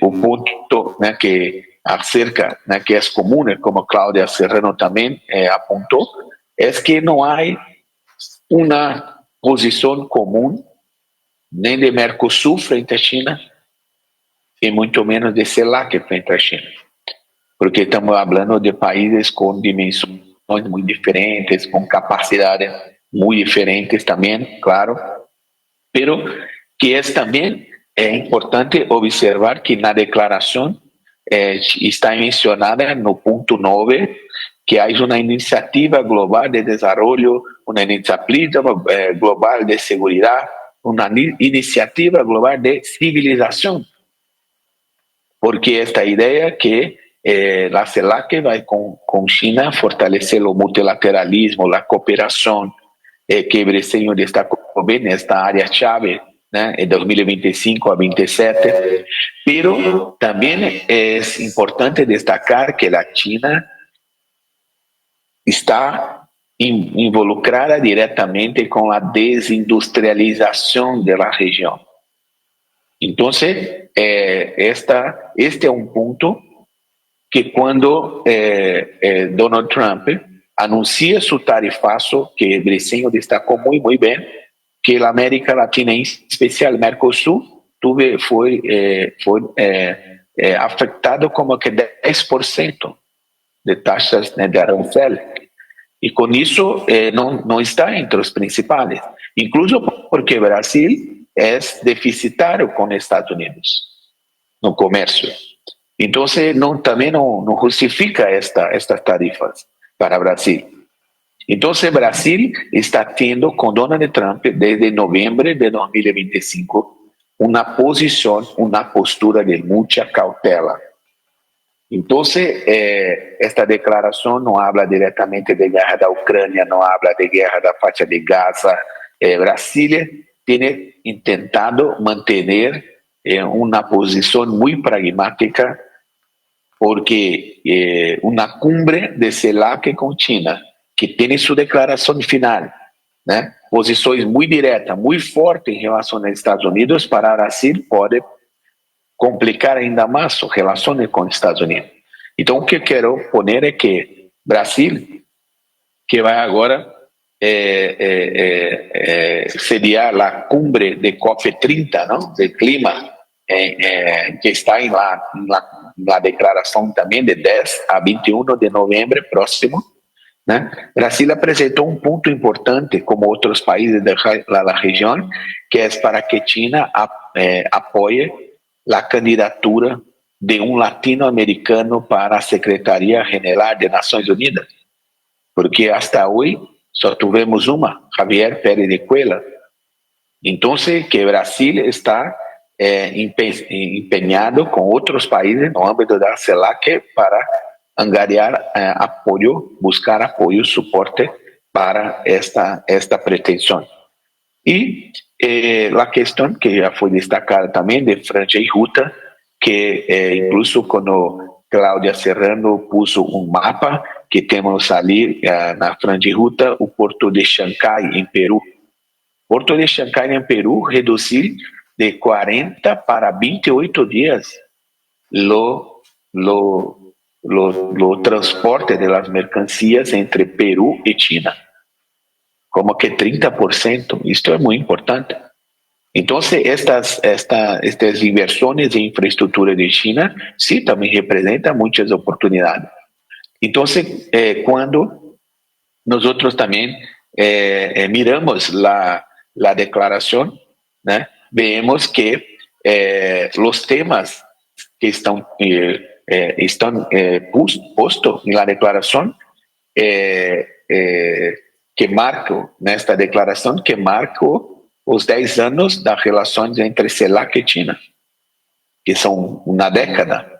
Então, e por último, para caminhar, veio alguns pontos. O primeiro ponto é que Lula, neste momento, está em França para falar sobre Mercosul, União Europeia, sobre desenvolvimento sustentável, sobre cumbre de clima em Belém e por aí tudo. Pero um ponto fundamental é que também hoje em Brasil há uma encuesta que mostra que Lula é reprovado por 57% e aprovado por 40%. E todos os meses Lula vem caindo, né, diminuindo sua aprovação em las encuestas. Então, isso significa que Lula, como já desde quando começou seu mandato, não tem energia política para lidar com tantos temas. Com temas nacionais que já têm muita necessidade, porque neste momento a democracia em Brasil ainda não está assegurada. Y internacionalmente Lula tiene hecho pocas viajes porque incluso con la región, los tres principales puntos, y con eso cierro, que también están para Brasil, son las relaciones de la política externa de Lula, de política externa brasileña. Lo primero es la relación de Brasil con las grandes potencias. ¿Cómo se da con Estados Unidos? Estamos ahí menos, vivenciando. ¿Cómo se da con la Unión Europea? ¿Cómo se da con China? Lo segundo punto es la cuestión ambiental. Entonces, que Lula puso en su política externa una énfasis muy grande en el medio ambiente. Incluso trabajó para que Brasil ahora traja para Brasil la cumbre 30 de clima. Pero en Brasil acaba de ser aprobado en Congreso una de las legislaciones ambientales más regresivas. Entonces Lula va a llegar ¿con qué? Para presentar en la cumbre de COP30 en Belén. Con mucho poco. Y lo tercero punto, que es nuestro punto principal acá, que es la integración regional.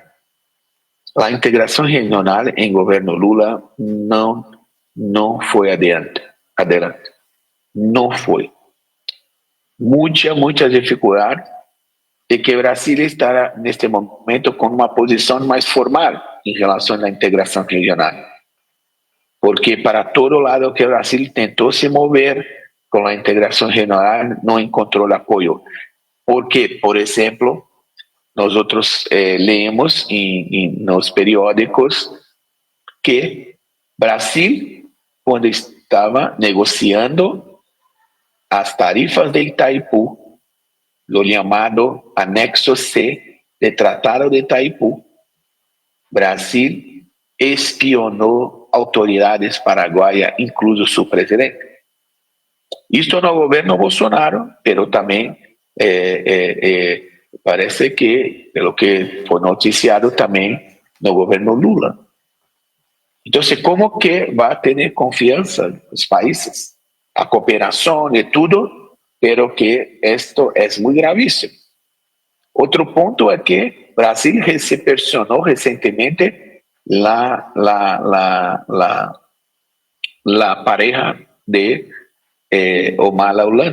Ollanta-Humala en Brasil. Y también esto tiene dado mucha repercusión. Entonces, estos puntos es que exigen del gobierno brasileño mucha energía, pero para las cuestiones domésticas, infelizmente.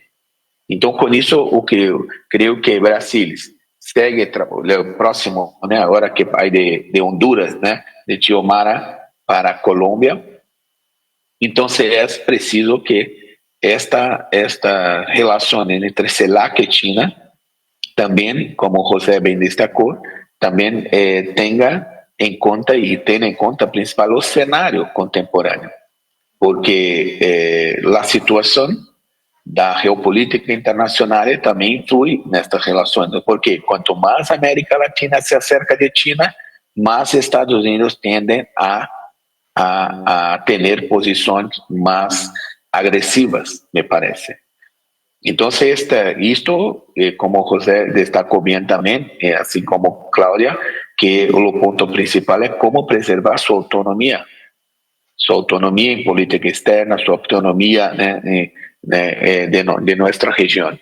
Entonces, creo que estos son los puntos principales y también espero que usted tenga me comprendido. Gracias.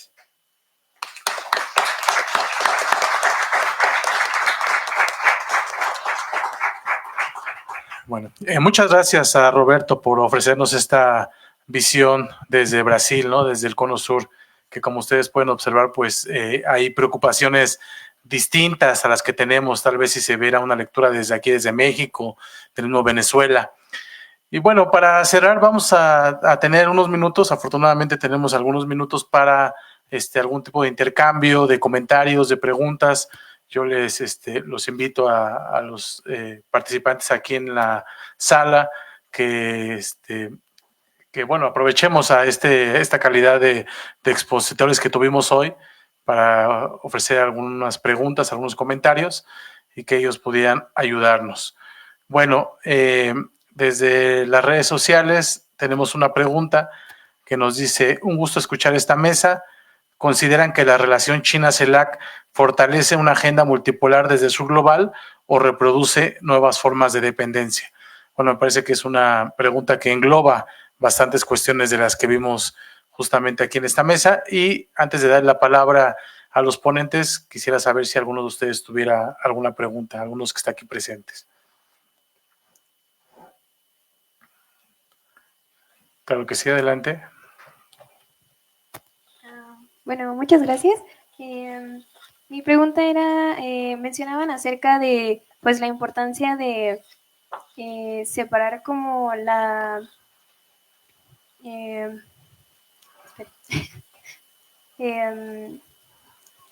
la importancia de generar relaciones con China desde toda América Latina, pero pues la agresividad que pues muestra Estados Unidos hasta con estos acercamientos. Entonces, ¿cuál sería los primeros pasos de los países que quieren acercarse a China para demostrar su autonomía o su soberanía como naciones, pero sin pues alejarse de Estados Unidos? ¿O cuál sería los primeros pasos?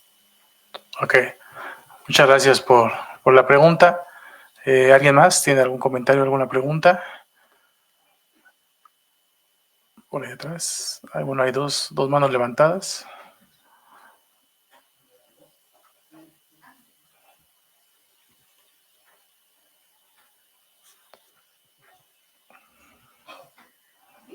Muchas gracias a la mesa por sus comentarios, han sido realmente muy valiosos. Y mi pregunta sería enfocada a si China sería más bien como, este acercamiento no sería cambiar de tutelaje, ¿no? Pasar de un Estados Unidos súper injerecista a pasar hacia a lo mejor una dependencia tecnológica o económica de China. Gracias. Ok, muchas gracias. Vamos con la última pregunta. Bueno, buenas tardes. Primero, muchas gracias igual. Y mi pregunta quiero pues, retomar que es innegable la presencia de China en lo comercial, tanto en América Latina, pero quiero hablar específicamente de México. Entonces, es importante realmente establecer estas relaciones formales diplomáticas, porque al final también han existido relaciones comerciales y de cooperación en la creación de infraestructura como es la línea 1, el Tren Maya. O sea, ha habido presencia china, pero es importante tener esta presencia formal. ¿Y por qué? Ok. Bueno, me parece que es una muy buena ronda de preguntas con la que podemos iniciar. Les doy la palabra a los ponentes en el orden en que participaron. Adelante, Klaus. Bueno, voy a tratar de aglutinarlo. En esta panorámica me parece que hay que dividirlo. Si nosotros planteamos determinados temas como tiene que ver desarrollo social, si nos vamos a la Agenda 2030, hay, digamos, coincidencia en cuál es el tipo de alianza que se quiere sostener con el caso de China. Pero si ya nos vamos a capas más profundas que tienen que ver con las cadenas de producción global, ahí entonces sí ya tenemos un punto de inflexión que puede llevarnos a una dependencia. Y esta dependencia no es netamente por una cuestión solo asimétrica de una expansión industrial sostenida que está llevando a cabo desde hace algunos años China, sino también tiene que ver con un proceso histórico de cuando América Latina se inserta a esta economía global y que ya nos deja en una desventaja por no haber seguido los mismos etapas para cuando Europa, ¿no?, ya estaba en un proceso de expansión industrial igual. Entonces, esas asimetrías que parecieran ya muy añejas no se han resuelto del todo en la América Latina. y de ahí que se siga reafirmando esta participación en materias primas o, como lo decía el doctor Briceño, en commodities, que son además muy volátiles en términos de la demanda y la oferta que se lleva a cabo en el mercado internacional, lo que nos hace también económicamente, como diría María Teagui, economías de succión, porque mucha de esa beneficio económico no se vuelve a insertar en nuestras regiones. Ahí es donde tenemos, digamos, como la problemática central. Ahora, si nosotros hablamos de esta autonomía, ¿no? América Latina ha pensado que prácticamente desde los proyectos de unidad política que se gestaron a principios del proceso de consolidación de la independencia, siempre ha buscado de qué manera lograr tener pertenencias múltiples.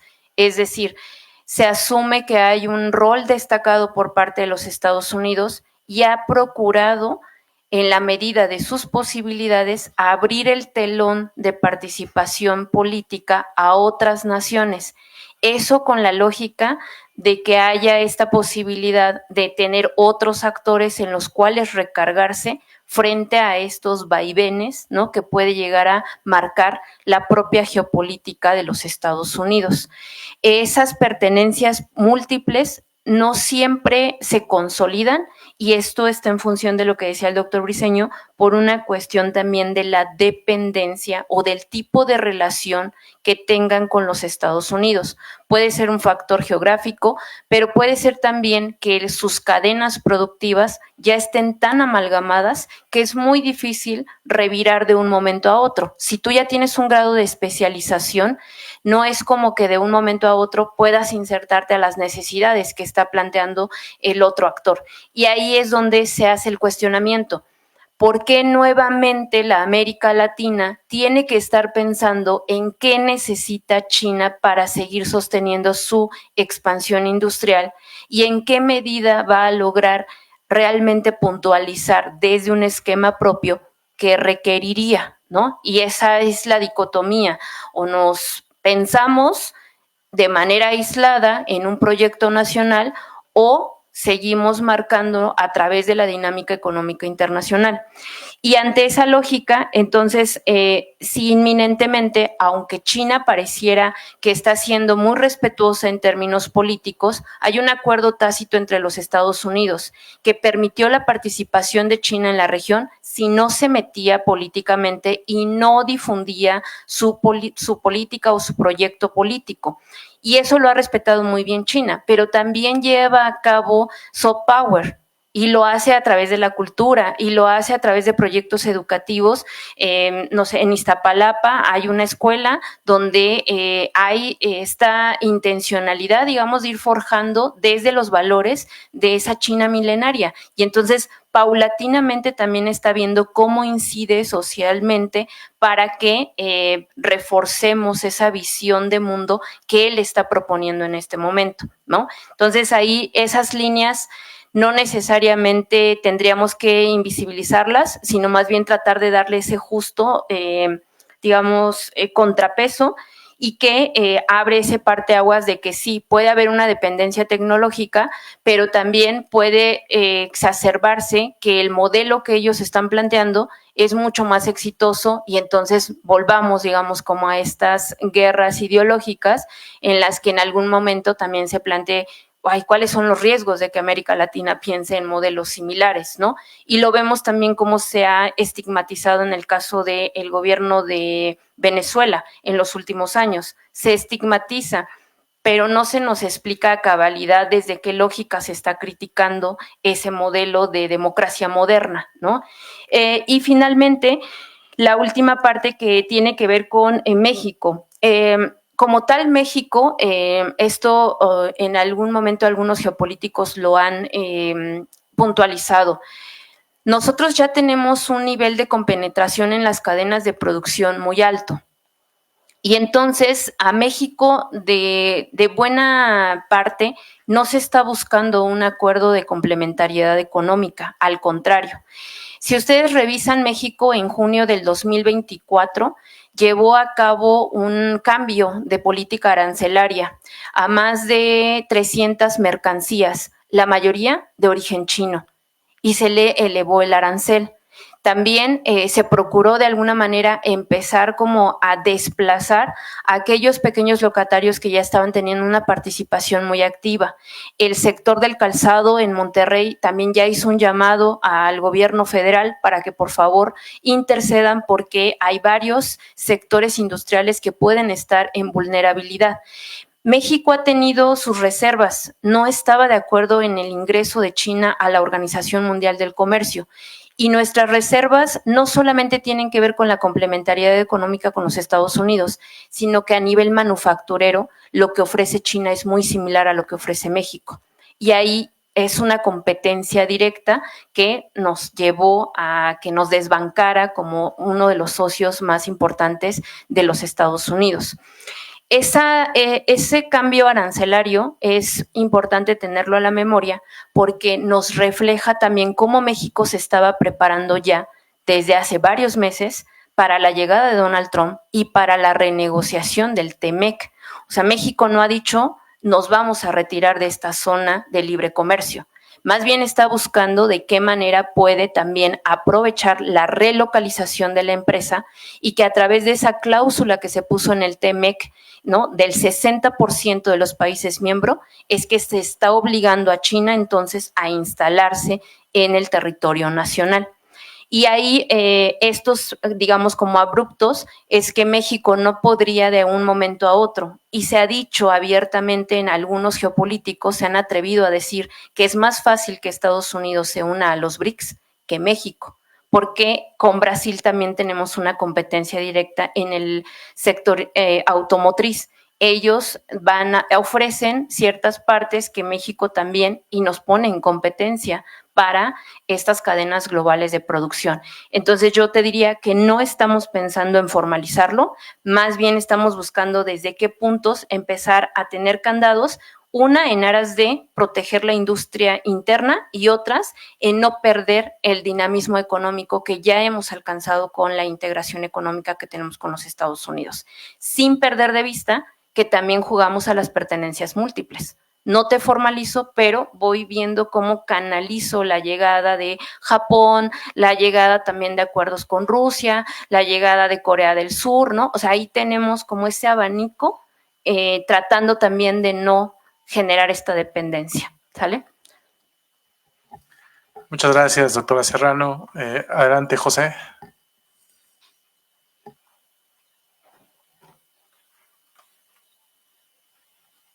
Su micrófono. Tienes cerrado el micro, José.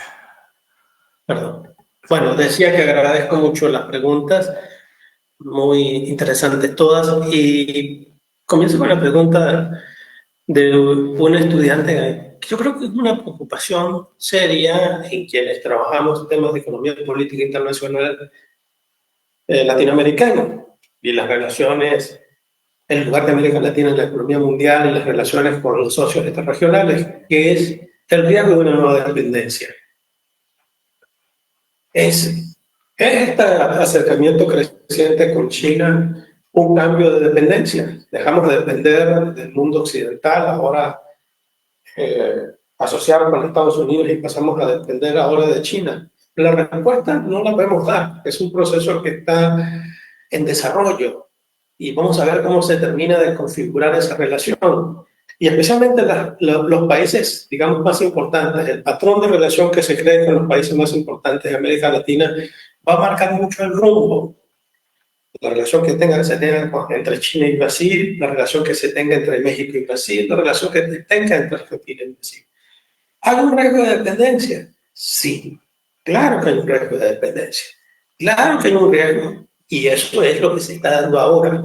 Los datos de comercio, en cuanto lo pueden conseguir en cualquier base de datos, en Comtrade, comercio Brasil-China, comercio Argentina-China, comercio Venezuela-China, comercio el de Costa Rica, China, lo que enviamos al mercado chino, Venezuela petróleo, Brasil, Argentina soya, Costa Rica café.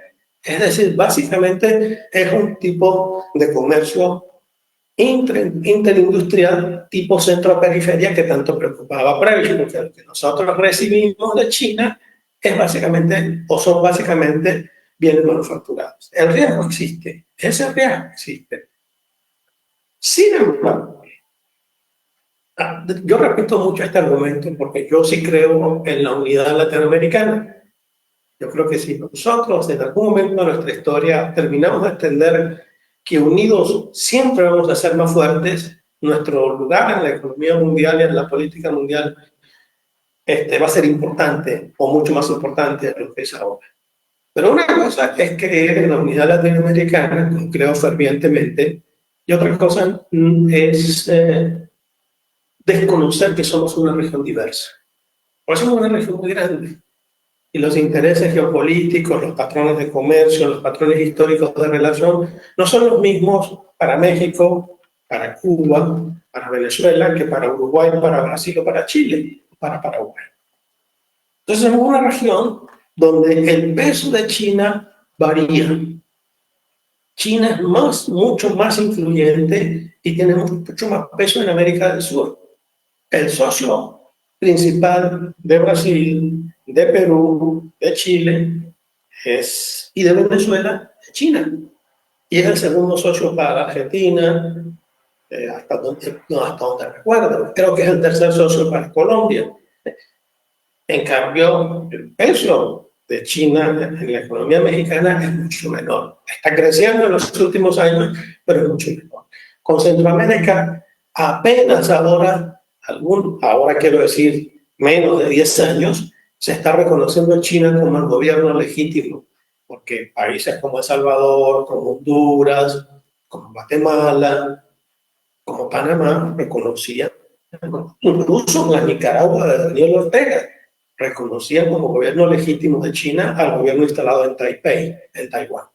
Entonces, somos una región diversa. Y el patrón de relación que se establezca con China tiene que tomar en cuenta esa diversidad. Y eso me lleva al segundo punto, que es el caso de México. Muy bien, Claudia lo explicó de forma fantástica, pero yo creo que simplemente también hay un tema ahí geopolítico, porque yo creo que el tema de la competencia, que son competidores en muchos productos, es decir, que producen bienes similares, que compiten los dos en el mercado internacional. Automóviles es un ejemplo de ello, textiles, calzados es otro ejemplo. Pues México no necesariamente ve a China como un potencial aliado, sino como un competidor. Nadie va a acusar al presidente Obrador de ser un pro-norteamericano radicalizado, ni mucho menos. Y una de sus propuestas fue plantear un gran bloque continental que incluía Estados Unidos para enfrentar los nuevos retos que se están produciendo en Asia. La nueva presidenta Claudia Sheinbaum siempre, cuando habla de las sanciones de Trump, dice: no tenemos que alejarnos, tenemos que acercarnos, porque junto a América del Norte puede enfrentar de manera más adecuada los retos de las nuevas potencias, de los nuevos actores globales. ¿A quién se está refiriendo? Se está refiriendo a Bangladesh, se está refiriendo a las Islas Maldivas, se está refiriendo a China, obviamente. Entonces, para México hay una realidad política, además que Claudia también lo señaló muy bien, que hay una articulación con América del Norte, son cadenas productivas. ¿Es una relación asimétrica? Sí. Y yo quisiera que esa relación asimétrica cambiara y que México diversificara sus relaciones comerciales con el mundo y que no dependiera el 60% o 70% de su comercio con Estados Unidos. Lo quisiera, profundamente lo quisiera. Pero la realidad que tenemos es esa. La política mundial no solo se hace con deseos, sino se hace con la realidad que se tiene. Que toma decisiones en la Secretaría de Relaciones Exteriores tiene que tomarlas con base a la realidad que tiene. La realidad que tiene es que hay una relación muy fuerte con Estados Unidos. ¿Qué hacer entonces para escapar de esa posible dependencia? Pues lo que la CEPAL y don Raúl Previs viene diciendo de hace 50, 70 años. Ya Raúl Previs tiene más de 40 años de haber muerto. Diversificar las estructuras productivas en América Latina. Ahora el reto es mayor. Ahora el reto no es solo industrializarlos los que no han terminado de industrializarse. Ahora el reto es entrar en la competencia por la inteligencia artificial, por ejemplo. Esos nuevos retos tenemos ese futuro y tenemos que trabajar en conjunto, y por eso siempre rescato la idea de la integración. Es un trabajo que hay que hacer con nuestras élites, hacerlas entender que trabajando en conjunto los países latinoamericanos tienen más potencial de enfrentar esos retos nuevos, como lo tenían en el 1960, ¿no?, que actuando unilateralmente. Y eso es muy cuesta arriba porque las élites, muchas élites latinoamericanas siguen pensando en términos nacionales. Hay que fortalecer el espacio intra-latinoamericano y caribeño, acompañado de una diversificación de las relaciones, como decía, no solo con China, sino también con Sudáfrica, importante para el Cono Sur, también con Japón, también con la India, que es una economía emergente. Diversificar las relaciones. Pero eso de nuevo implica un proyecto nacional de las élites. Para las élites mexicanas sigue siendo muy cómodo seguir asociados al mercado estadounidense. Y ahora en la administración Trump vemos los riesgos que eso implica. Porque México está bajo amenaza. Hasta hoy ha lidiado, ha capoteado, como se dice popularmente, bien el temporal. Pero un hombre tan volátil como Trump, no sabemos si mañana decide que México tiene un arancel del 50%. Porque así hacen las cosas. Un día dice que se lo baja a Europa, a las 3 semanas lo vuelve a establecer. Y finalmente, hay una pregunta que me pareció muy interesante, la tengo aquí apuntada. Dice, pasos que los países pueden hacer para acercarse a China. Yo reformularía la pregunta para el estudiante que la hizo, porque más bien son los pasos que China ha dado por acercarse a América Latina.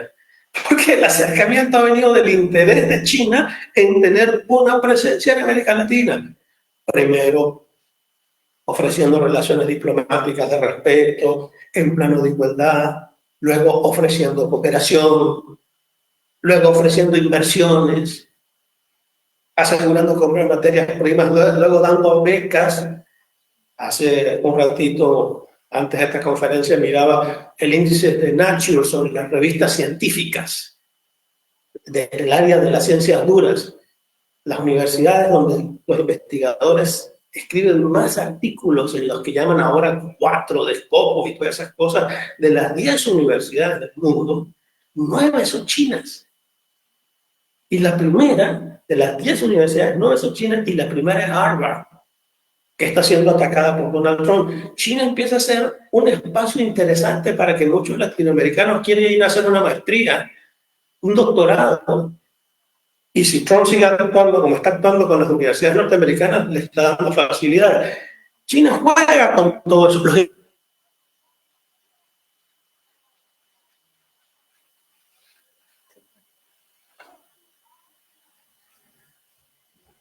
Bueno, es una lástima que tengamos estas dificultades técnicas, ¿no? En un momento me parece bastante interesante del comentario de José. Al parecer quedó pasmado. Bueno, por mientras te damos la palabra, Roberto, y en lo que regresa José, a ver si quieres cerrar con algo muy breve, pero Roberto, ¿te gustaría dar algunos comentarios sobre las preguntas? Adelante. Sí, gracias. La primera, un punto, creo que José está con dificultad con la internet, ¿no? Sí, pareciera que se desconectó. Sí, para mí también. Creo que va a regresar. Entonces, puedo hablar, ¿sí? Muy rápidamente, este punto que José estaba tratando acerca de las universidades de América Latina con China. Ayer, acá en la Universidad de Brasilia, tuvimos una misión de 40 universidades chinesas de China para hablar aquí de diferentes posibilidades de cooperación. Esto es importante. Y también el segundo punto es que China tiene como 6.7 millones de estudiantes en los cursos de ingeniería, ¿no? Y esto es un número avasallador. Estados Unidos tiene como que tal vez sea mucho como 6% de este número, ¿no? 6-7%. Entonces, también un punto que acercarse de China, como fue una cuestión, creo que la parte científica, tecnológica es muy importante para este acercamiento. Pero en el caso de las tecnologías de inteligencia artificial, de Internet 6G, esto también es importante, pero que se da directamente creo, con las universidades, principalmente. Otro punto es si las relaciones de China con América Latina, si son complementarios, si es una nueva dependencia. Este es un debate que tiene en la literatura, pero también tenemos que mirar para nuestros países, porque también todas las dificultades no son impuestas por China, no solo China que trae dificultades, pero que también los países de la región que están se industrializando en muchos casos, que tiene una economía poco diversificada, que la integración regional no avanzó en cadenas productivas regionales, como profesora Serrano destacó también el caso de cadenas globales de valores o cadenas regionales de valores.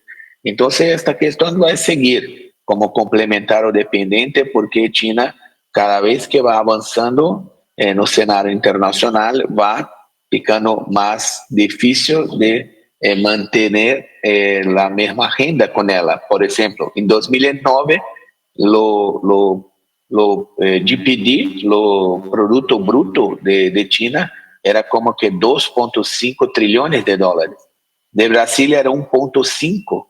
Hoy de China es 20 trillones de dólares, de Brasil es 1,9. Entonces, cuando China estaba hablando con Brasil de BRICS en 2009, a diferencia era como que 30, 40% más de PIB. Y ahora son 10 veces el PIB brasileño. Entonces, siempre que envolver China, va a haber una relación muy, muy desequilibrada, muy asimétrica, ¿sí?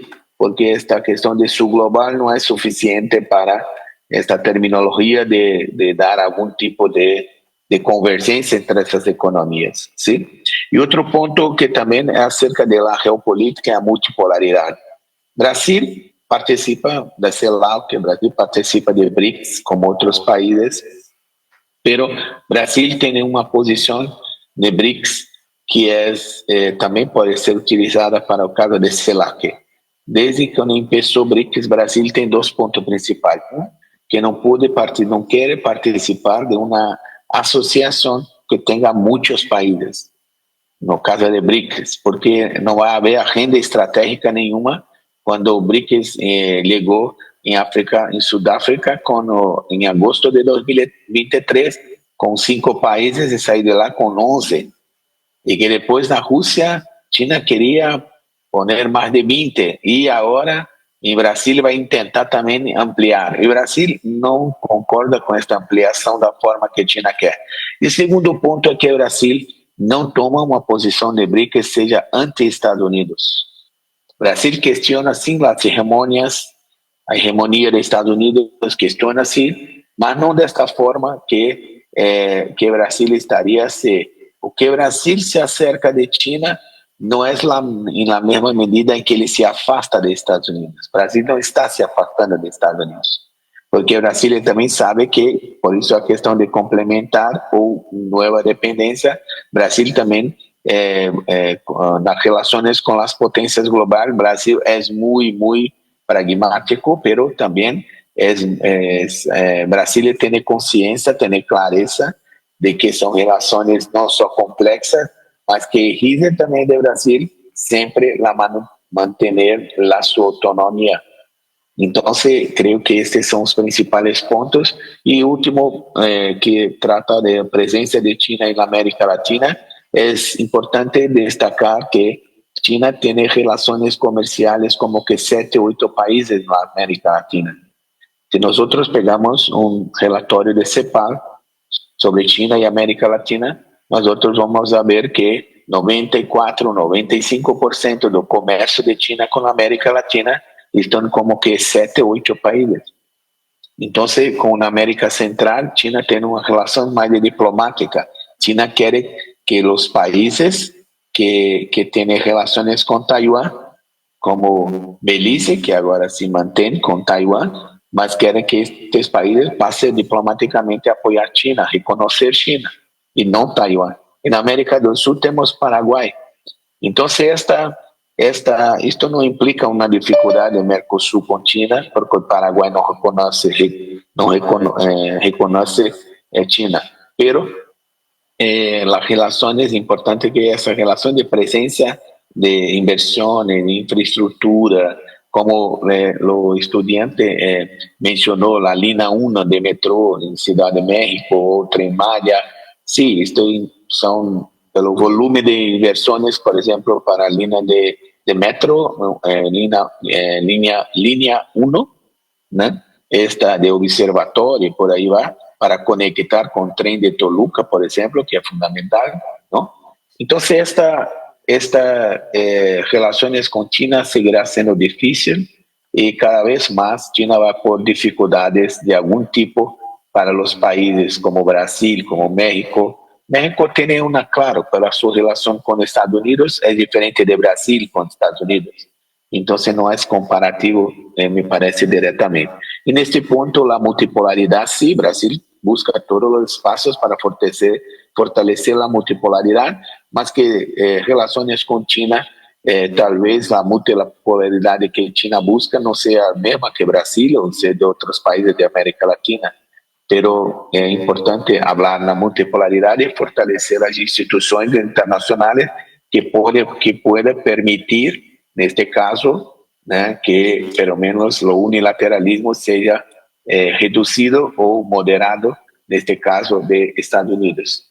Todo, en fin, me parece ainda muy difícil, mas esos son mis puntos. Gracias.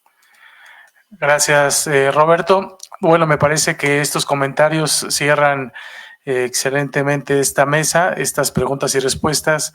Con esto podemos dar por terminado este evento en donde se analiza la cuestión de la integración y que ojalá y se pueda profundizar con una agenda más amplia alrededor de estos temas. No quiero despedirme sin antes agradecer nuevamente a los ponentes, a todos los asistentes. También quiero agradecer al personal del CIAL, que gracias a ellos estos eventos salen muy bien y llegan a muchas personas a través de las redes sociales. Gracias a Tania también por apoyarnos y bueno, nos vemos en la próxima. Hasta pronto.